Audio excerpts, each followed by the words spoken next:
भाइयों 2026 के अंदर अगर आपके पास में BS6 डीजल गाड़ी है तो उसके अंदर DP फिल्टर चौक का अलर्ट बार बार आता होगा। लेकिन आपके पास अगर स्कॉर्पियो N है तो उस अलर्ट को हटाना बहुत ही आसान है। आपको ड्राइव इन्फो के ऊपर जाना है, उसके बाद नीचे वाला बटन प्रेस करके जो सबसे लास्ट ऑप्शन आएगा वहाँ जाओ, और इससे पहले आपकी गाड़ी न्यूट्रल के अंदर होनी चाहिए और हैंड ब्रेक लगा हुआ नहीं होना चाहिए। अगर हैंड ब्रेक लगा हो तो भी ये नहीं चलेगा।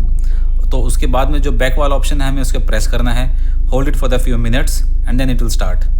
सो यहाँ पे जैसे आप देख रहे हो रीजेन, मैंने इस बटन को होल्ड किया है और ये रीजेन रिक्वेस्टेड का निशान आ गया है एंड रीजेन स्टार्टेड। तो जैसे स्टार्ट होगा तो आपको गाड़ी की हाई RPM की आवाज़ आएगी, जैसे आपको भी आ रही होगी वीडियो के अंदर भी। तो ये रीजन इन प्रोग्रेस है और ये इसका RPM देखो 2-2.5 के बीच में आ रहा है। जैसे कंप्लीट होगा you are good to go.